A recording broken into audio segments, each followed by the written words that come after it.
Bonjour à tous, c'est toujours le frère Zolola dans l'émission dans la révélation cache la parole de Loba. Je rends grâce à Loba, le créateur du ciel, de la terre, des cycles, des grands glorieux et redoutables. Je remercie Loba parce que le bon, parce que le fidèle, parce que le tout-puissant est descrivé inexplicablement hors de toute réalité. Donc aujourd'hui, par sa permission, par sa grâce, par sa toute divine puissance, on va entrer une fois depuis dans les sphères de la connaissance interdite. Car vous savez qu'il est dit dans Proverbe 19 que le manque de sens n'est bon pour personne, et dans Proverbe 25 la gloire de Loba est de cacher des choses et la gloire du roi est de changer des choses. Néanmoins, il est dit dans Jérémie 33, de moi je te relèverai des choses cachées, des choses que tu ne sais pas. Et dans Jean 3:11, nous disons ce que nous savons et leur témoignage de ce qu'on a vu. Donc aujourd'hui, on va encore entrer dans la source même de la connaissance absolue, en parlant toujours du vrai Christ, Koudoumane Moula, qui est en même temps Djo Kisabe.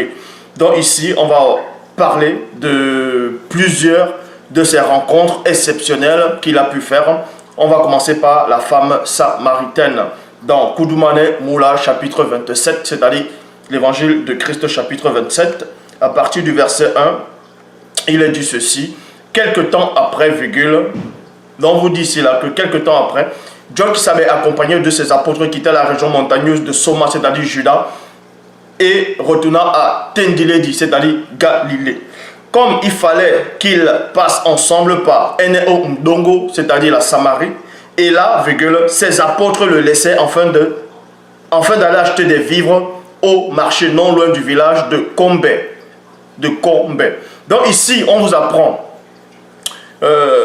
Koudoumane et ses apôtres, et ses adeptes, et ses apôtres, oui, ont cheminé. Vous voyez?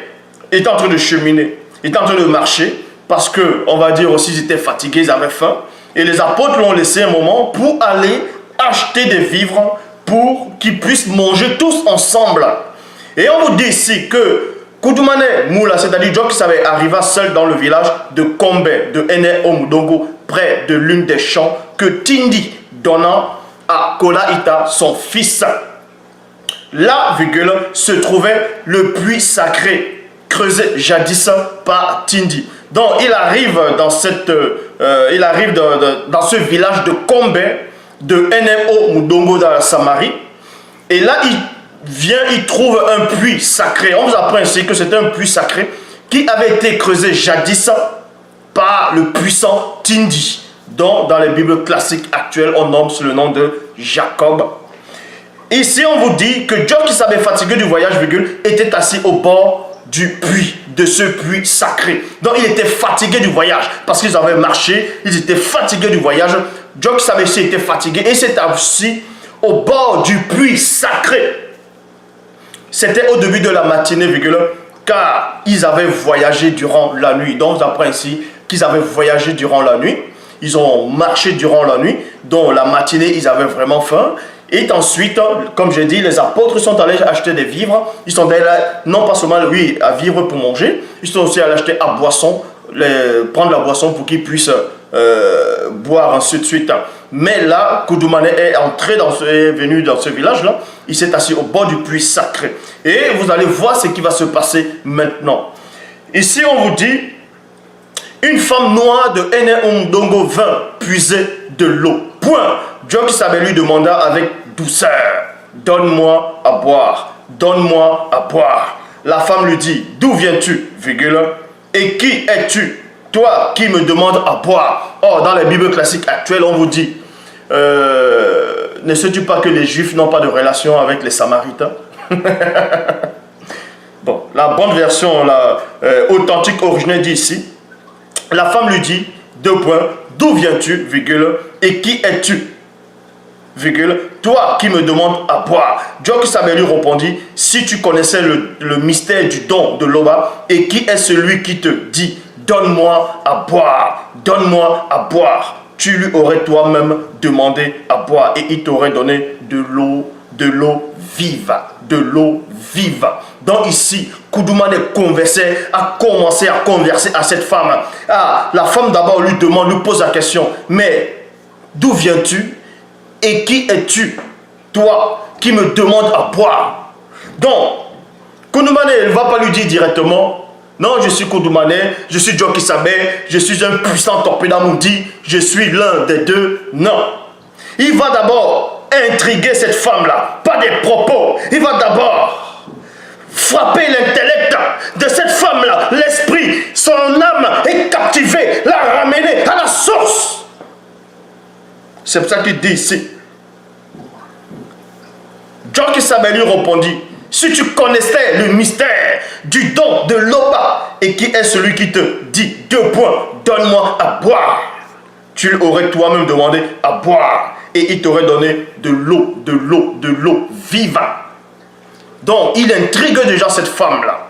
Donc la femme, on sait que cette femme-là craignait l'Oba, de la crainte du respect qui lui est dû. Mais ici, Jockey-Sabé fait en sorte que cette femme puisse s'interroger. Parce qu'il lui dit, si tu connaissais le mystère du don de l'Oba. Mais la femme va se demander, c'est quoi ce mystère du don dont j'ai jamais entendu parler de cette façon-là? Et qui sait qui est celui qui te dit, donne-moi à boire? Maintenant la femme, elle est curieuse. Elle va maintenant s'intéresser sur la personne qui est en face, sur sa personnalité, parce qu'elle était intriguée. Moulay dit, donc dans ses propos, dans les propos de Christ, la façon dont il a conversé, quelques phrases dont il a débuté, cette femme-là l'a automatiquement nommée Moulay dit. Parce qu'elle a su, à travers ses propos, que ses propos étaient forts, puissants, révélatrices. Moulay dit. Lui dit la femme, virgule. Donc cette femme-là aussi était instruite. Elle avait la capacité de discerner les phrases des moulés dits, les phrases des rigolos. Tu n'as rien pour puiser, virgule, et le puits est profond. D'où aurais-tu donc de cette eau vive? Point d'interrogation. Es-tu plus puissant?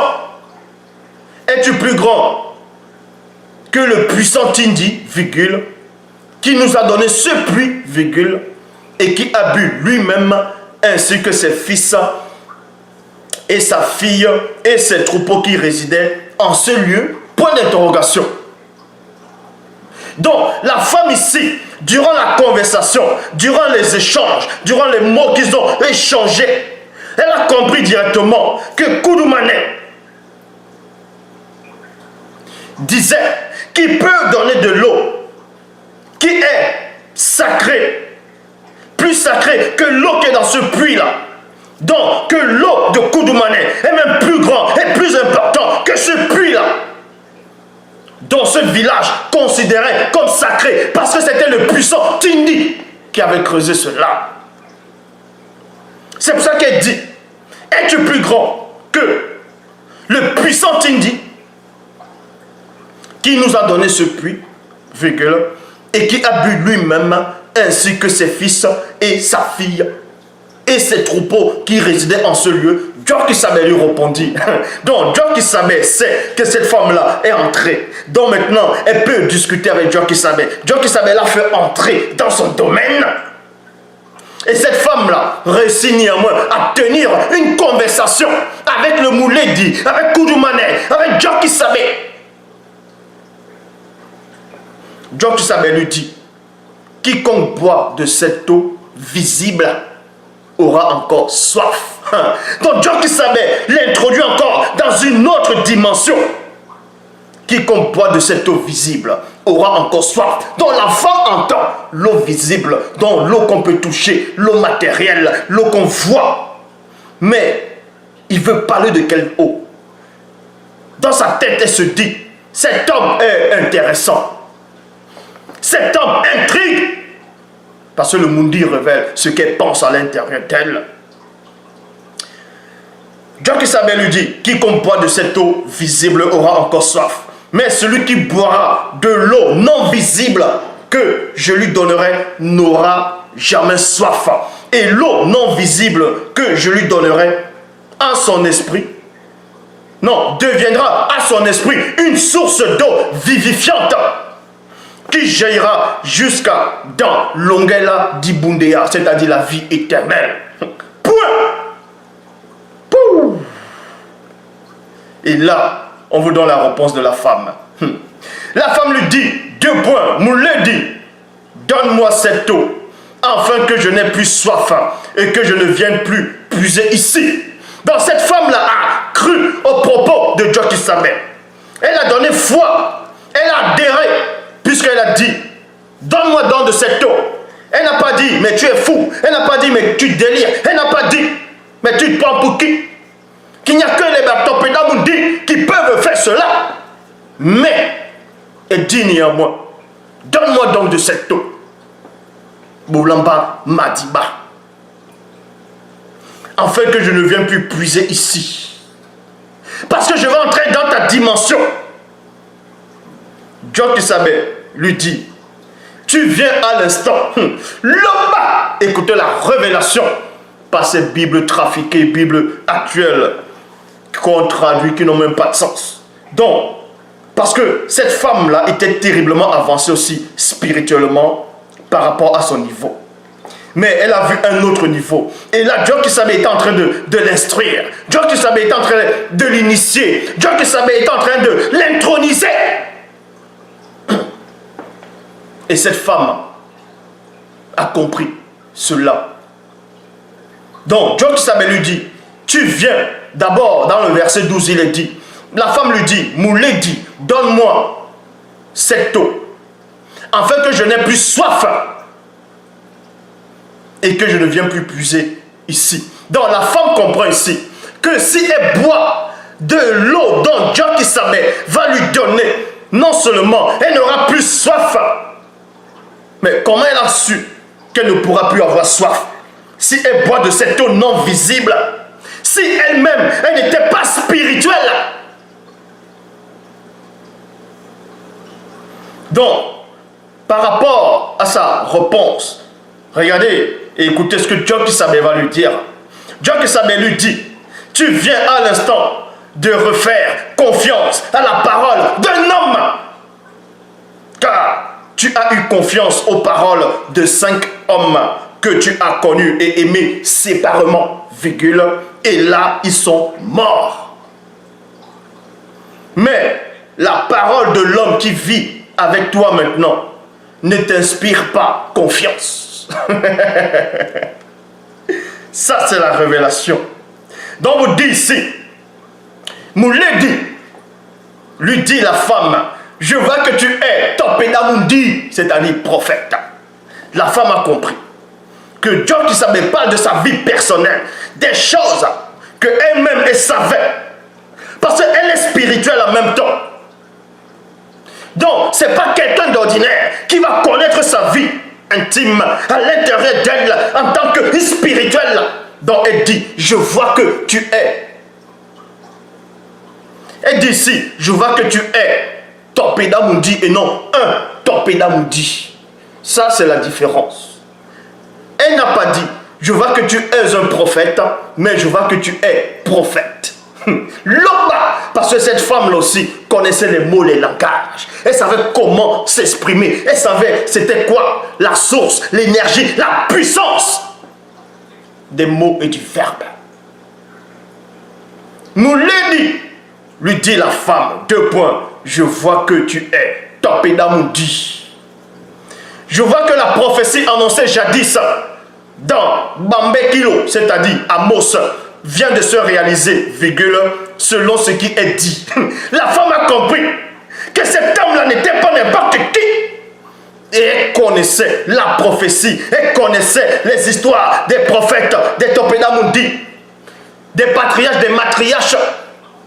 Donc, elle a même cité un des écrits. Je vois que la prophétie annoncée jadis dans Bambé Kilo, c'est-à-dire Amos, vient de se réaliser selon ce qui est dit. 2 points.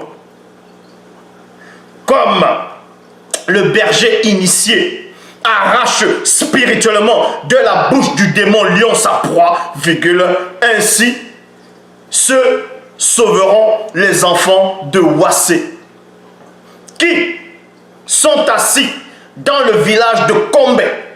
Et c'est dans ce village cette femme-là appartenait, de Enemu Omudongo.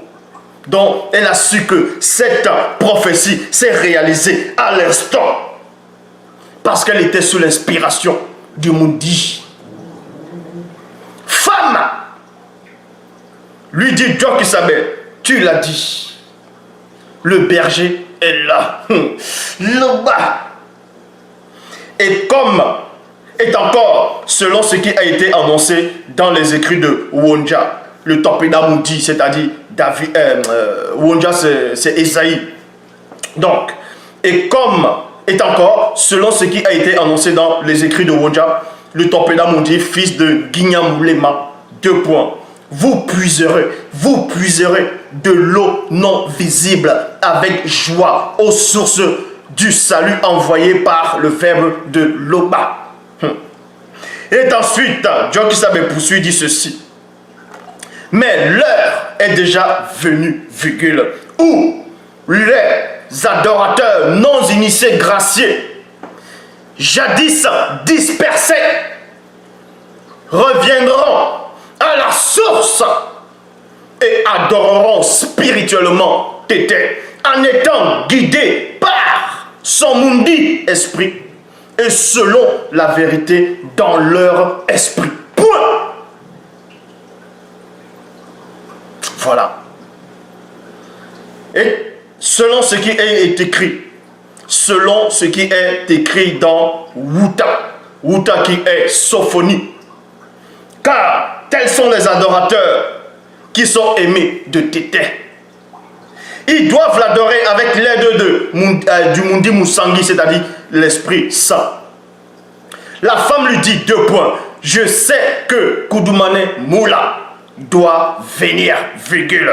Celui qu'on appelle Jokisabe, issu du sens visible des gestes prophétiques, que quand il sera venu, il nous annoncera toutes choses. Jokisabe lui dit 2 points. Je le suis, virgule, moi qui te parle. Donc Jokisabe, là, ça c'était l'initiation de cette femme-là. Parce qu'elle était une non-initiée graciée. Non-initiée graciée, les non-initiés gracieux sont plus avancés spirituellement que les non-initiés. Donc, les non-initiés graciés, ils reçoivent déjà, ils ont déjà la révélation, ils ont déjà la grâce, donc ils reçoivent déjà, ils connaissent les enseignements et tout ça là. Mais ici, quand Jokisabe lui dit ici, lui dit, je le suis, moi qui te parle. Ça veut dire cette femme-là, on l'introduit maintenant en tant qu'initié. Est-ce que vous comprenez? Le fait de lui révéler l'identité même de Jokisabe, de Kudumane, elle passe de non-initié gracié, elle devient initiée. Loba. Donc, la poursuite, on vous dit ici. Et ensuite, là-dessus arrivaient ses apôtres. Là-dessus arrivaient ses apôtres, virgule, qui fut étonné et bouleversé de ce qui parlait intimement avec une femme. Point. Toutefois, aucun ne dit que demandes-tu.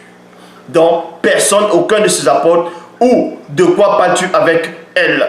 Parce que ces apôtres-là avaient un respect total pour l'enseignant, donc ils n'osaient pas entrer dans sa vie intime en disant « Que fais-tu avec cette femme? Que demandes-tu?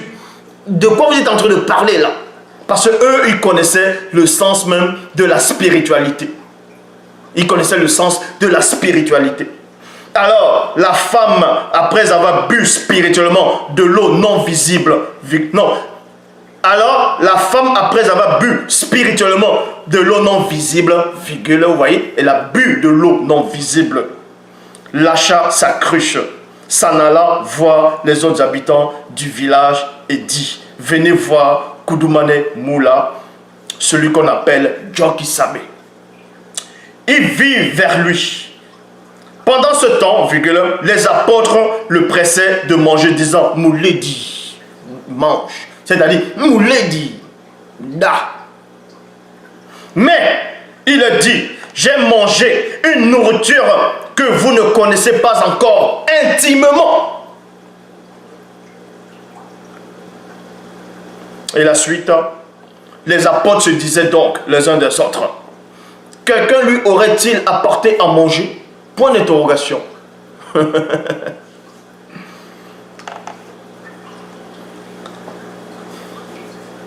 Jokisabe lui dit, ma nourriture première est de faire la manifestation de la volonté de celui qui m'a envoyé et d'accomplir son œuvre manifestée. Donc, je répète, les apôtres se disaient donc les uns des autres. Quelqu'un lui aurait-il apporté à manger? Ne dites-vous pas qu'il faut encore 4 mois jusqu'à la moisson? Voici, je vous le dis, levez les yeux et regardez les champs qui déjà blanchissent pour la moisson.